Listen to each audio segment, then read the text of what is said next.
ሰላም ጤና ይስጥልን የተወደዳችሁ የኖህ ሚዲያ ቤተሰቦቻችን አትናውጥ በሚል ርዕስ አጭር ቆይታ ከኛ ጋር እንድታደርጉ እንጋብዛችኋለን። አትናውጥ በሚል ርዕስ ከናንተ ጋር እንቆያለን። ለቻናላችን እንግዳ ከሆኑ ሰብስክራይብ በማድረግ ቤተሰብ እንዲሆኑ የደውል ምልክቷን እንዲጫኑና ብዙዎችን መድረስ እንድንችል ዝግጅቶቻችንን ሼር እንድታደርጉ በትህትና ያደፋፈረን ዛሬ ወደ ያዝነው ዝግጅት በቀጥታ እናልፋለን። መልካም ቆይታ።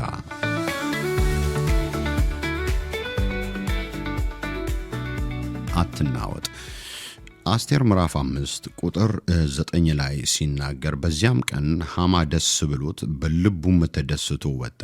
ነገር ግን መርዶክዮስ ተቀምጦ ያለመነሳትና ያለመናወጥ መርዶክዮስ ያለመነሳትና ያለመናወጥ ተቀምጦ ባየ ጊዜ ሃማ በመርዶክዮስ ላይ እጅግ ተቆጣ ብሎ ይናገራል። ለምን ደስ እንዳለውና ለምን እንደተቆጣ በኋላ ላይ አትናወጥ ወደ በሚለው ርዕስ ላይ በዲቴልስ እንገባ እናየዋለን። ባለፉት ጊዜያት የአስቴርን መጽሐፍ ከምዕራፍ 1 ጀምረን እያየን ዛሬ ምዕራፍ 5 ላይ ደርሰናል። ምዕራፍ 4 ላይ የጾም ጸሎት አዋጅ እንደታወጀ ትመለከታላችሁ። አስቴር ነገሩን በጥልቀት እንዳልተረዳችውና ሃማ ያወጀው የሞት አዋጅ ምን ያህል ትልቅና አስጊ አደገኛ እንደሆነ በአግባቡ ስላልተረዳችው አትራኪዮስ የተባለውን የሷን ጃንደረባ ወደ መርዶክዮስ ለካ ምንና ምን እንደሆነ ነገሩን ኢንዲቴል እንዲያስረዳት ኢንፎርሜሽን እንዲሰበስብ ወደ መርዶክዮስ ልካው መርዶክዮስ ሃማ የአይሁድን ሕዝብ ለማጥፋት የበጀተውን በጀትና ያሰማራውን ሰራዊት የተጻፈውንም ደብዳቤ ግልባጭ ጭምር ሳይቀር ያንን ኢንፎርሜሽን ሰብስቦ በአትራኪዮስ እጅ ወደ አስቴር ይልካል።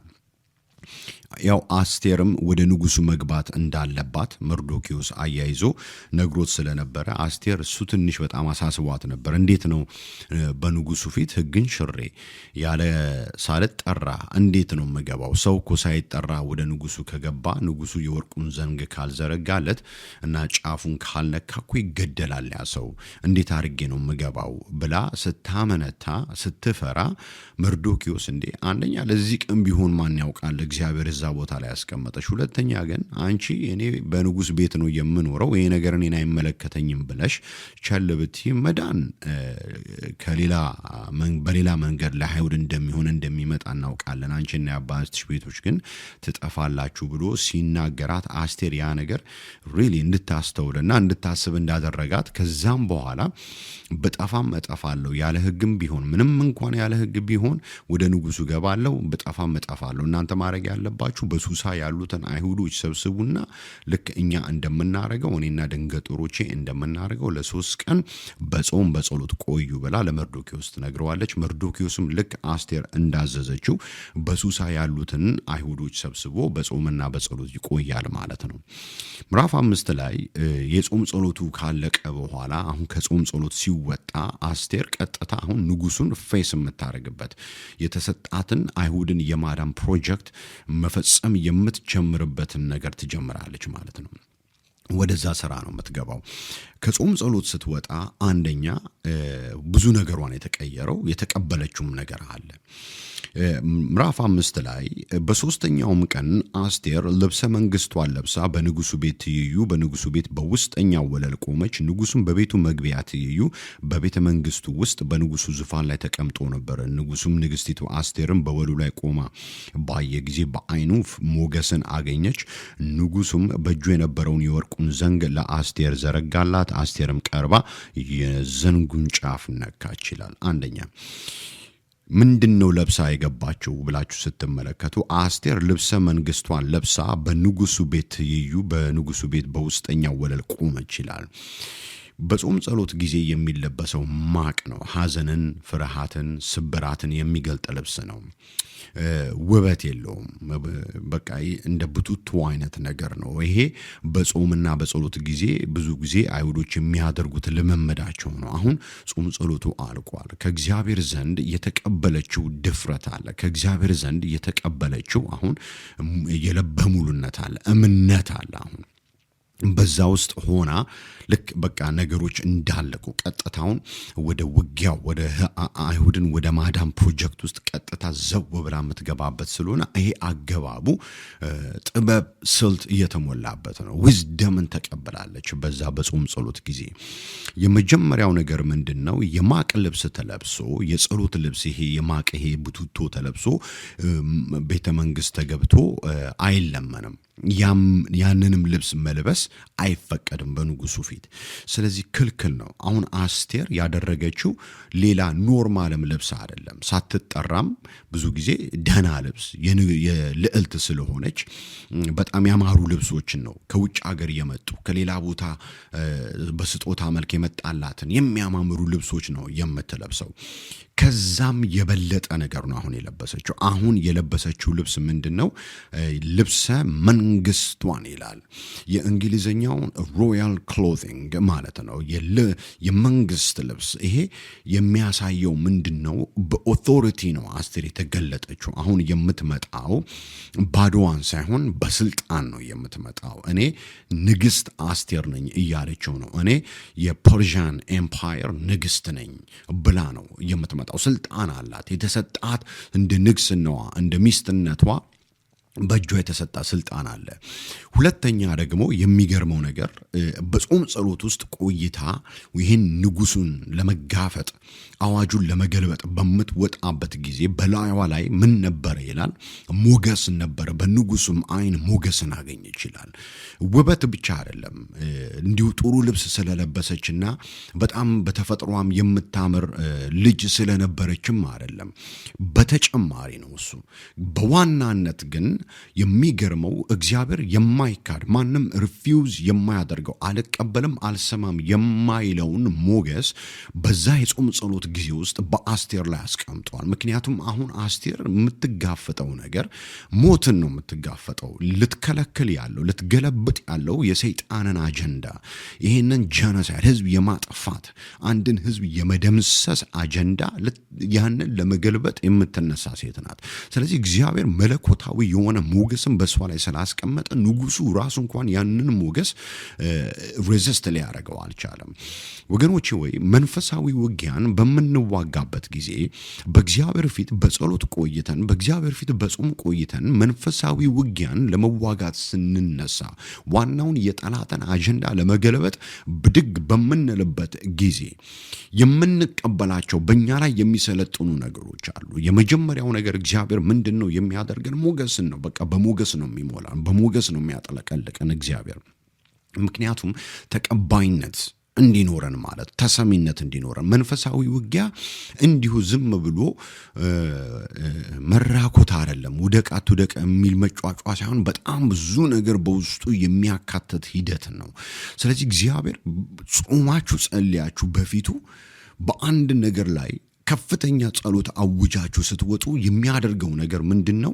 ጠላትን የሚያንበረክክ የተከፈቱ የተዘጉ በሮችን የሚያስከፍት ያንን ሞገስ በእናንተ ላይ እግዚአብሔር ያስቀምጣል። ያ ሞገስ በእናንተ ላይ መሰልጠን ይጀምራል። ሁለተኛ ደግሞ እናንተ ኦልሬዲ እግዚአብሔር ሞገስን ስለሰጣችሁ እግዚአብሔርን በእናንተ ላይ ስላስቀመጠ አጉል ምስኪንነት የሚባለውን ጨዋታ ማቆም አለብን። ይሄ መንፈሳዊነትም አይደለም። You are a royal family. በክርስቶስ ኢየሱስ ደም ኃጢአታችን ታጥቦልን ከእግዚአብሔር ጋር ታርቀን የእግዚአብሔር ልጆች ተብለን ልንጠራ አብ የከበረ መንፈሱን በእኛ ውስጥ ያስቀመጠብን ሰዎች ስለሆንን አሁን መገለጥ ያለብን መልበስ ያለብን የኛን የመንግስት ልብስ ነው። ሮያል ክሎዚንግ። ያንን እግዚአብሔር እንድንለብሰው የሰጠንን ክርስቶስ ኢየሱስን የሚገልጥ ያንን ልብስ ነው መልበስ ያለብን። የእግዚአብሔርን እውነት የእግዚአብሔርን ጽድቅ የሚገልጠውን ያንን ልብስ ሲያየን ዲያብሎስ ሲያየን ጠላታችሁ ሲያያችሁ ይሄ የሮያል ፋሚሊ ነው፣ ኦቶሪቲ አለው በኔ መንግስት ላይ በምሰራው ስራ ላይ በክፋቴ ላይ ኦቶሪቲ አለው ብሎ እንዲንበረከክ የሚያደርገውን ማለት ነው። ያንን የስልጣን ልብሳችሁን ያንን ከሮያል ፋሚሊ እንደሆናችሁ የሚናገረውን ልብስ ለብሳችሁ ነው መገለጥ ያለባችሁ። በአስቴር ቋንቋ በቃ እኔ ስልጣን አለኝ ብላ ነው የመጣችሁ። ሞገስ ደግሞ ነበራት። የማይከለከል የማይካድ ትልቅ ሞገስ እግዚአብሔር በሷ ላይ አስቀምጦ ስለነበረ ንጉሱ ሲያያት ከመታዘዝ ውጪ ሌላ አማራጭ ስላልነበረው በትሩን ዘረጋ። መጨረሻ ላይ የሚሆነው በሩ ነው የሚከፈተው። ስለዚህ እኛም እንድናስተውል ያስፈልጋል። የምስኪንነት ጨዋታ የትም አያደርሰንም አይደለም። ምስኪን ነኝ እኔ እንደው እግዚአብሔር ምስኪን አይደለህም ካለ ምስኪን አይደለህም እንዴ? በክርስቶስ ኢየሱስ የተዋጀ ሰው በክርስቶስ ኢየሱስ ደም የተገዛ የከበረ ሮያል ፋሚሊ የተባለ ሰውዬ ተመልሶ ድህነት ይሄ ውጭ የነበረው ያ ከእግዚአብሔር ተለይተን የምንኖረው ኑሮ ያን ድህነት በእግዚአብሔር ቤት ውስጥ መድገም አይቻልም። ኢሊጋል ነው፣ አይፈቀድም። ስለዚህ እናንተ መንፈሳዊ ጦርነትን ስትገጥሙ ስልጣናችሁን እወቁ። ያንን የስልጣን ልብስ ልበሱ። ሁለተኛ ደግሞ ሪሊ በእግዚአብሔር ፊት በምንሆንበት ጊዜ በነገሮች ላይ የምንቀበለው ሞገስ እንዳለ ያ ሞገስ ደግሞ በሮችን እንደሚያስከፍትልን ልብ እንድትሉ እንድታስተውሉ ያስፈልጋልና አስቴር የሆነው በአስቴር ሕይወት ውስጥ የሆነው ይሄ ነው። ንጉሱ ዘረጋላት ይላል። ከዚህ በኋላ በሩ ስለተከፈተ አሁን ከዚህ በኋላ ነገሮችን የምትቆጣጠረው አስቴር ናት። ከምዕራፍ 5 ከቁጥር 3 እስከ 8 ያለው የሚነግረን ያንን ነው። ንጉሱ ምን አለ? ንግሥት አስቴር ሆይ የምትለምኝኝ ምንድነው? የምትሽውስ ምንድነው? እስከ መንግስት እኩሌታ እንኳን ቢሆን ይሰጥሻል አላት። አስቴርም ለንጉሱ መልካም ሆኖ ቢታይ ንጉሱ ወዳዘጋጀውለት ግብዣ ከሐማ ጋር ዛሬ ይምጣ አለች።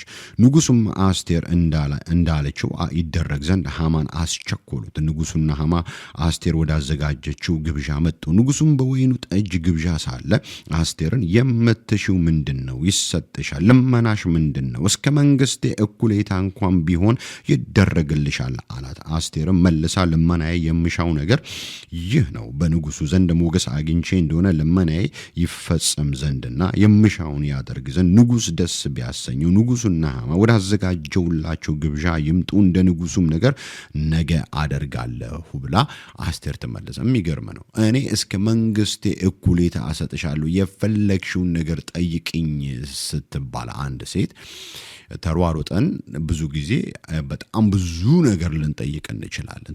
በቃ ትልልቅ እስከ መንግስት እኩሌታ እኮ ይሰጥሻል ሲላት የቀረ ነገር የለም። ይሄ ሰውዬ ሂዝ ዊሊንግ በቃ ፈቃደኛ ነው ብዙ ነገር ለመስጠት። ግን ጥያቄ ይፈጥራል በንጉሱ ዘንድ ነው። ወዳዘጋጀውልህ ግብዣ እንድትመጣ ነው። በቃ መሻቴ ያ ነው፣ ፍላጎቴ ያ ነው። ሞገስ በፊት አግኝቼ እንደሆነ ከተቀበልከኝ ንጉስ ወይ ወደ ግብዣዬና። የሚገርም ነገር ነው እንዴ! እኔ መንግስት አስባለሁ፣ እሷ ግብዣ ወደ ግብዣ ና ትለኛለች። ምንድነው ነገሩ የሚለው ነገር በጣም የሚገርም ነው አይደል? በቃ እሱ የሚያስበው ከሷ ከአእምሮ በላይ የሆነ ነገር በቃ ሊሰጣት እንኳን ፈቃደኛ ነው። እሷ ግን የምትጠይቀው ወደ ግብዣዬ ነው። እነዚህ ግብዣዎች ተከታታይነት ያላቸው ናቸው፣ እንደ ባንኩዌት ናቸው። የዛሬው የወይን ጠጅ ግብዣ ላይ ነው ይሄንን የጠየቀችው። ነገ ደግሞ የማዘጋጀው ሌላ ግብዣው ይቀጥላል። ነገም ወደዛ ግብዣ ከሐማ ጋር እንድትመጡ ነው። ለምንድን ነው ሐማን የፈለገችው ቢባል በሐማና በንጉሱ መካከል የተፈጠረውን ነገር በመጠቀም አስቴር ንጉሱ በአጭሩ በሐማ ላይ እንዲቆጣ በሐማ ላይ በቅናት እንዲነሳበት ለማድረግ ነው ብለው አንዳንድ ሰዎች እንደዛ በዛ እይታ ያስተምራሉ። ይሄ ነገር ሐማን አስደንቆታል። ይሄ ነገር ሐማን አስደስቶታል። ይሄ ዊዝደም ነው። በሁለተኛ ደረጃ ልብሳችሁን ትለብሳላችሁ፣ ሞገስን ተቀብላችኋል። ከሞገሱ የተነሳ በሩ ይከፈትላችኋል። እናንተም ሮያል ልብሳችሁን ለብሳችሁ ነው ወደዚህ ጦርነት የምትገቡት ተባብለናል። ሌላ የሚመጣላችሁ ነገር ዊዝደም ነው። ነገሮችን እንዴት አድርጋችሁ እንደምታቀናብሯቸው፣ ነገሮችን እንዴት አድርጋችሁ እንደምታስኬዷቸው መንፈሳዊ ዊዝደም ይመጣል። ከእግዚአብሔር መንፈስ የሆነ ዊዝደም ይሰጣችኋል። አሁን ሐማ ደስ ነው ያለው። በጣም ተደሰተ። በጣም ደስ አለው። በቃ አሁን ከሮያል ይሄ የንጉሱ ፐርሰናል የሆነ ላይፍ ንጉሱ ውስጥ በቃ በቤት ውስጥ ከሚስቱ ጋር ከንጉስ ሚስት ጋር መቀመጥ፣ መብላት፣ መጠጣት፣ ስሙ መጠራት፣ መሳቅ ያንን ያሰበው። ይሄ ግብዣ ለማንም አልተደረገም። በሐማ ጭንቅላት ሲታሰብ ለማንም ለየትኛውም በአርጤክስስ ካቢኔት ውስጥ ላለው ለየትኛውም ኦፊሻል እንኳን ይሄ ግብዣ አልተሰጠም። የተሰጠው ለሐማ ብቻ ነው። ከንጉሱ ቀጥሎ ሐማ ብቻ ነው ያለው፣ ሌላ ሰው የለም። ይሄ ሐማን አስደንቆታል፣ አስደስቶታል። በዛ ደስታ ውስጥ ሆኖ ነው። በዚያም ቀን ሐማ ደስ ብሎት ይላል፣ በልቡም ተደስቶ ወጣ ይላል። በቃ ከቤተ መንግስት ሲወጣ እየጨፈረ በልቡ ጮቤ እየረገጠ ነው የወጣው። ግን ችግር አለ። ችግር አለ። ችግሩ ምንድነው? መርዶኪዮስ የሚባል ሰውዬ ምን ብሏል? አልተነሳለትም። አለመነሳትና ባለመናወጥ ነው ያለው። የሚገርመው አለመነሳት የሚለው የሞት አዋጅም ታውጆበት መርዶኪዮስ የሞት አዋጅ ጆሮ ላይ እየጮኸ እስቲ ለሃማ ለመስገድ ከተቀመጠበት አመድ ላይ ብድግ እንኳን አላለም፣ አልተነሳም። ይሄ ሃማን አበሳጨው። እሱ ብቻ ሳይሆን ፊቱ ላይ ምን ይላል? ያለመናወጥ ይላል። አይገርምም?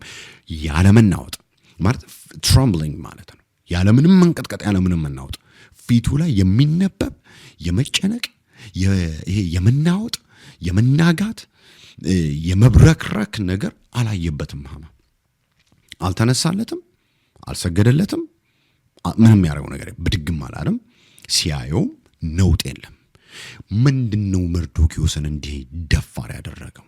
ምንድነው መርዶኪዮስ እንዲህ እንዳይናወጥ ያደረገው? ወገኖቼ ሆይ የሞት አዋጅ እላያችሁ ላይ እየጮኸ አደጋ እናንተ ላይ እየተነገረ ያልተጠበቀ ነገር በህይወታችሁ ላይ ሲወጣ ያልታሰበ ነገር ነገ ሞት ነው የሚገጥመህ ተብለህ ነገ ይሄ ይገጥመሃል፣ ይሄ ክፉ ነገር ያገኛል፣ እንዲህ ልትሆኑ ያ ሊፈጠር ነው፣ ይሄ ሊሆንብህ ነው ተብለህ ተነግሮ የሁሉ ነገር ባንተ ላይ ተወርቶ አንተ ሳትናወጥ ልብ በእግዚአብሔር ሞልቶ እግዚአብሔርን አመነ ጠላትን ሳትፈራ አዋጁን ሳትፈራ ሳትናወጥ በስፍራ ላይ እንድትቆም የሚያደርግ ያ በእግዚአብሔር ፊት በጾም በጸሎት እየተቀበልከው እግዚአብሔር ከሰማይ መለኮት ከሰማይ ወደ አንተ ልብ ውስጥ እየከተተው ድፍረት ነው። አለሁ የሚለው የእግዚአብሔር ድምጽ ነው። እኔ ከአንተ ጋር ነኝ፣ ይህንን የሞት አዋጅ ገለብጣለሁ፣ በሥራ ላይ ነኝ፣ በርታ፣ ጽና፣ አይዞ፣ አትፍራ፣ አዋጁን አትፍራው፣ ድምፁን አትፍራ፣ የሚነገረውን ነገር አትፍራ፣ ብቻ እኔን እመን፣ ብቻ ከኔ ጋር ጽና፣ ብቻ በቦታ ላይ ሁን። አብርሃም ሆይ አትፍራ፣ በፊቴ ተመላለስ፣ ዋጋ እኮ በፊቴ በጣም እጅግ የከበረ ነው እንዳለው ማለት ነው። አብርሃምን ሲፈራ፣ አብርሃምን ሲያዝን፣ አብርሃም ልቡ በለምባ በለቅሶ ሲሞላ ማለት ነው። ተስፋ ቁርጥ አድርጎ ልጅ ከዚህ በኋላ አላገኝም ብሎ ባዘነበት ጊዜ አትፍራ፣ በፊቴ ተመላለስ፣ እንዴ ዋጋ እኮ በእኔ ዘንድ እጅግ የከበረ ነው ብሎ እግዚአብሔር እንደተናገረው ማለት ነው። አንተም አንቺም በእግዚአብሔር ፊት ሆናችሁ እግዚአብሔርን ተማመናችሁ በጌታ ፊት ሆናችሁ በጠየቃችሁት ነገር ሳትፈሩና ሳትናወጡ ሃማን ስታዩት ቀጥ ብላችሁ ያለ መናወጥ እንድትቆሙ የሚያደርጋችሁ ያ ከእግዚአብሔር ዘንድ የተቀበላችሁ ድፍረት ነው። ያ ድፍረት እንዲመጣ እዛ ድፍረት ውስጥ እዛ እምነት ውስጥ እዛ አለመናወጥ ውስጥ እንድንገባ በእግዚአብሔር ፊት ሪሊ መቆየት አለብን ወገኖች። ከእግዚአብሔር ፊት ስንወጣ ነው ፍርሃት የሚመጣው። ከእግዚአብሔር ፊት ስንወጣ ነው ያን ጊዜ መረበሽ የምንጀምረው፣ መርሃድ የምንጀምረው፣ ትረምብል ማድረግ የምንጀምረው። አበሳጨው። እንደውም እናንተ አመድ ላይ ተቀምጣችሁ፣ እንደውም እናንተ ሐዘን ውስጥ ሆናችሁ፣ እንደውም እናንተ ችግር ውስጥ ሆናችሁ ሞት እየተነገረባችሁ ልባችሁ ጸንቶ ልባችሁ በእምነትና በድፍረት ጸንቶ እናንተ ጉዳተኛ ሆናችሁ ግን የናንተ አለመናወጥ ትረምብል አለማድረግ አለመንበቅበቅ አለመፍራታችሁ ልባችሁ በአምላካችሁ በእግዚአብሔር ላይ ጸንቶ መቆማችሁ ማንን ነው የሚያናድደው ቢባል ጠላታችሁ ነው። ብስጭትጨቱ ወጥቶ ወደ ቤቱ ሄደ። ሃማ ተናዶ ሄደ። አትናወጥ፣ አንተ ምን ቸገረክ? አትናወጥ፣ ግድ የለም። ተስፋን የሰጠው የታመነ ነው። የሚያድንህ እግዚአብሔር፣ የሚታደግህ እግዚአብሔር የታመነ ነው። እግዚአብሔር ካንተ ጋር ካንቺ ጋር ነው። ስለዚህ ልባችሁ አይናወጥ፣ ልባችሁ በእርግጥ አይናወጥ። አትፍሩ። እግዚአብሔርን ለምናችሁ፣ እግዚአብሔርን ጠይቃችሁ ይሄ ታሪክ ምስክር ይሆንባችሁ። መርዶኪዮስ አልፈራውም፣ አልተነሳለትም። እንደውም እባክዎትን ጋሽዬ ይቅርታ አድርጉልኝ ከዛሬ ጀምሮ እሰግዳለሁ አላረውም። ይሄንን አዋጅ ገልብጡልኝ እንደው ለጥ ብዬ በደንብ ጫማዎትን እየላስኩ እሰግድልዎታለሁ አላለውም። እንደውም አልፈራውም፣ ትረምብል አላረግም፣ አልተንቀጠቀጠለትም ጭራሽ። እንደውም ሊሰግድለትም አልተነሳም፣ እዛው እንደተቀመጠ ነው። ሲያየው አለመናወጡን አይቶ ብሩ አለ። በቃ ተናደደ። ብስጭትጭቱ ወጣ፣ ወደ ቤቱ ሄደ። ወደ ቤቱ ሄዶ የተናገረው ነገር ይገርመኛል። ሚስቱን ጠራት ይላል፣ ዞሳራን ወዳጆቹንም ሰበሰበና ምን አለ? የልጆቹን ብዛት አሳያቸው ይላል። የልጆቹን ሃማ የሀብቱን ክብርና የልጆቹን ብዛት ንጉሱም ያከበረበትን ክብር ሁሉ በንጉሱም አዛውንትና በባሪያዎቹ ላይ ከፍ ከፍ እንዳደረገው አጫወታቸው ይላል። ሀብታም እንደሆነ በልጆችም ተባርኬያለሁ፣ በስልጣን ተባርኬያለሁ፣ በገንዘብ ተባርኬያለሁ፣ በጣም ከፍ አድርጎኛል፣ ምንም የቀረብኝ ነገር የለም ይላል። ሃማም ንግስቲቱ አስቴር ያ ብቻ አይደለም፣ አስቴር ፐርሰናል የሆነ ኢንቪቴሽን ይላከችልኝ። ከንጉሱ ከአርጤክስስ ጋር ወደ ግብዣ እንድመጣ አለች። ነገር ግን አለ አይሁዳዊው መርዶክዮስ በንጉሱ በር ተቀምጦ ካየው ይህ ሁሉ ክብር ለኔ አለ ምን ያርግልኛል አለ። ምን ይፈይ አበሳጨው። እንደውም በቃ ቤተሰቦቹ ሚስቱ ነገረችው እዚህ እኮ ግንድ አሰራና ሰቀለው ከዛም በኋላ ደስ ብሎ ከአስቴር ጋር ወደ ግብዣ ትሄዳለህ አለችው። ዶሳራ ሐማን መከረችው። ያንንም ማድረግ ደስ አለው ይላል ሐማ። ወይ አቀለልሽልኝ ሸክሜን ምን አረጋዋለሁ ብዬ ነበር። ይሄን ሰውዬ መገለጥ ነው መቼም ይሄ በቃ አንጠልጥዬ እገለዋለሁ አጠፋዋለሁ አለ። መስቀያውን ግንዱን አሰራ። ከዛ በኋላ ወደ ቤተ መንግስት ሄደ ማለት ነው። አሰርቶ ሊያስገድለው ለምን ያለ መናወጥ ያለ መብረክረክ ያለ ምንም ፍርሃት ትረምብል ሳያደርግ የእግዚአብሔር ሰው መርዶክዮስ በአምላኩ በእግዚአብሔር ላይ ታምኖ እግዚአብሔርን ተማምኖ በልበ ሙሉነት ለሐማ ሳይሰግድ የሞት ፍርድ የሞት ጩኸት ባናቱ ላይ የጮኸ ህዝብ ሊያልቅ ህዝብ ሊገደል እያለ ሳይናወጥ ፈቀቅ ሳይል ለደቂቃ ሳይብረከረክ ቀጥ ብሎ አምላኩን እግዚአብሔርን ተማምኖ ሳይናወጥ ቆሞ ሐማን አስለቀሰው፣ አበሳጨው ጠላቱን። እግዚአብሔር እንደዛ እንድንሆን ይፈልጋል። እዛ ቦታ ላይ የምንገባው በእግዚአብሔር ፊት ስንሆን ነው። እምነታችን ጉልበት ሲያገኝ ነው። እምነታችን ሲጠነክር እግዚአብሔርን ስንተማመነው እስከ መጨረሻው ስንተማመነው ነው። እዛ ጋር የምንደርሰው በእግዚአብሔር ፊት በመሆኑ ብቻ ነው። ያን ጊዜ ልባችሁ በእግዚአብሔር ላይ ከታመነ ልባችሁ በእግዚአብሔር ላይ ከጸና ሐማመናችሁ ነው። እሱ ይበሳጫል እንጂ እናንተን አይቶ የእናንተን አለመናወጥ፣ የእናንተን አለመረበሽ፣ የእናንተን አለመዝጋት፣ የእናንተን ትረምብል አለማድረግ አይቶ ራሱ ሐማ ይበሳጫል እንጂ ምንም የሚፈጠር ነገር የለም። እንደውም ሄዶ እንጨት አሰራ ለማሰቀል። ያለኝ ነገር ሁሉ ምንም በቃ ይሄ መርዶክዮስ ካለ ድረስ ይሄ ነገር ለኔ ጥቅም የለውም አለ። በቃ ሀብት ብትሉ ስልጣን ብትሉ የልጆች በረከት ብትሉ ምን በቃ አይ ዶንት ኒድ ኢት። እኔ በዚህ ሰዓት ትልቁ የሚያረካኝ የሚያስደስተኝ ነገር የመርዶክዮስ መሞት ነው። ከዚህ በላይ የሚጠላችሁ ማን አለ? የእናንተ ውድቀት የመጨረሻ እርካታው የሆነለት ጠላታችሁ፣ የእናንተ ሞት የመጨረሻ እርካታ የሆነለት ጠላታችሁ፣ በቃ መጨረሻ ምረካው እሷን ያገኘውለት ነው እሱን ሳጠፋው ነው ብሎ የመጨረሻ እርካታው የእናንተን ሞት ያሰበ ጠላት ከዚህ በላይ ምን ትፈልጋላችሁ? ግን ይህንን የሚያደርገው የእናንተ መጽናት ነው። አለመናወጣችሁ ነው። አለመረበሻችሁ፣ ትረምብል አለመንቀጥቀጣችሁ ነው ለጠላታችሁ። ስለዚህ ጽኑ፣ በእግዚአብሔር ፊት ሁኑ፣ በእግዚአብሔር ፊት ጽኑ፣ በእግዚአብሔር ፊት ቁሙ። እግዚአብሔር አምላክ ልባችሁን ያጸናላችኋል፣ ጠላታችሁን ያበሳጨዋል። በርታ፣ ጽና፣ አትናወጥ። በእግዚአብሔር ፊቱን አትናወጥ። እግዚአብሔር አምላክ ካንተ ጋር ነው። የሐማን ምክር ይገለብጥልሃል። በዚህ መልእክት እንደተጽናናችሁ ተስፋ አደርጋለሁ። ይህ መልእክት እንደባረካችሁ አምናለሁ። በሚቀጥለው ጊዜ ምዕራፍ 6ን አውጥተን እንመለከታለን። አብሬያችሁ የነበርኩት ወንድማችሁ መሐሪ ነኝ። አብራችሁን ስለቆያችሁ ጌታ በነገር ሁሉ ይባርካችሁ። አትናወጡ፣ በርቱ፣ ደህና ሁኑልኝ።